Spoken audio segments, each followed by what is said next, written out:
دوسرا سوال ہے جی، اکبر خان ہیں گجرات سے۔ وہ کہتے ہیں پاکستان کے شہروں اور دیہات میں بدماشی اور بدماش پسندی کا مرض بہت پرانا ہے۔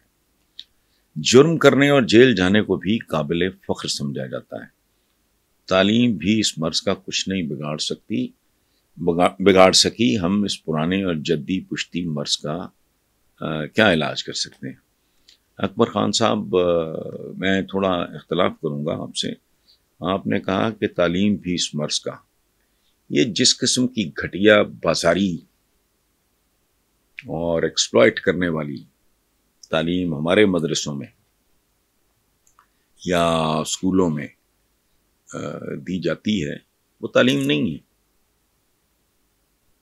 کہیں بھی جو ہائی پروفائل اسکولز ہیں، نو تربیت مہذب قوموں میں بچوں سے فرش تک صاف کرائے جاتے ہیں ان کو انسان بنانے کے لیے۔ یہ تو ہے نہیں ہم زندہ قوم ہیں اور فلانا ہے اور ٹمکانا ہے، کوئی مذہبی ایکسپلائٹیشن کر لی تھوڑا سا، اور کیا ہے؟ ہمارے ہاں اس سبجیکٹ کا تو وجود ہی کوئی نہیں، ان میدانوں کا ذکر ہی کوئی نہیں تعلیم کے حوالے سے، جن میدانوں میں ہم نے دنیا کے ساتھ کمپیٹ کرنا ہوتا ہے۔ اوقات کیا ہے؟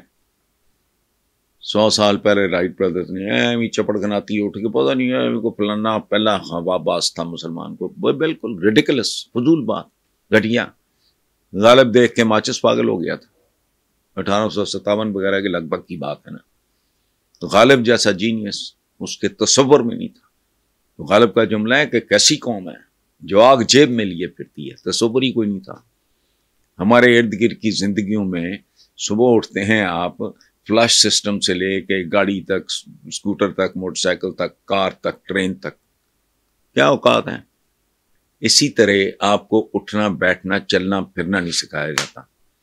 میرے پاس آنے والے لوگوں کی، وزٹرز کی بھاری تعداد ہوتی ہے جن کو سو کالڈ ایلیٹ، اشرافیہ، یہ وہ۔ میں دیانتداری سے آپ کو بتا رہا ہوں، آپ خود اپنے طور پہ آزما کے دیکھ لیں۔ 80% لوگ کھانے سے پہلے ہاتھ نہیں دھوتے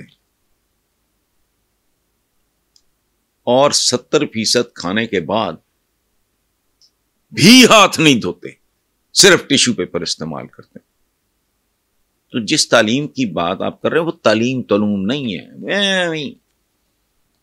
فضولیات لغویات کا ڈھیر ہے، ایک کسے کہانیاں، جیسے ہمارے ڈراموں میں کچھ نہیں ہے، گھٹیا پن لچر پن کے علاوہ کچھ نہیں ہے۔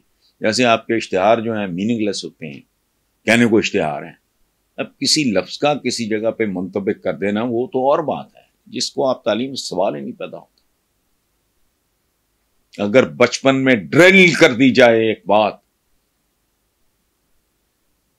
کہ ہمارے حضور کا بیٹا حکم ہے کہ مسلمان ایک جسم کی مانند ہے، جس کے ایک عضو پہ چوٹ لگے گی تو پورا جسم درد محسوس کرے گا، تو نہیں کریں گے یہ گھٹیا کام۔ نو، آئی ایم سوری، علاج اس کا صرف تعلیم ہے۔ تعلیم ایسی چیز ہے جانوروں کو بھی بیہیو کرنا سکھا دیتی ہے، ورنہ سرکسوں میں شیر ہوں، ریچھ ہوں، مداری بندر کا تماشا دکھائے آپ کو؟ نہیں، زیبرا کیسے کیسے کرتب نہیں دکھاتا؟ وہ کیا ہے؟ تربیت۔ آپ نے تعلیم کی بات کی ہے، ساتھ تربیت بھی ضروری ہوتی ہے۔ جن گھروں میں بھوک ننگ ناچ رہی ہوگی، ابا جڑا ہے وہ تصور کیا ہے، عورت پاؤں کی جوتی ہوتی ہے،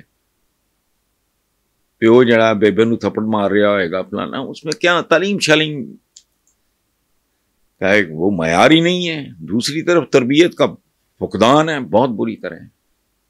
جن باتوں پہ شرمندہ ہونا چاہیے، ان پہ فخر محسوس کرنے والے لوگ تعلیم یافتہ ہو سکتے ہیں۔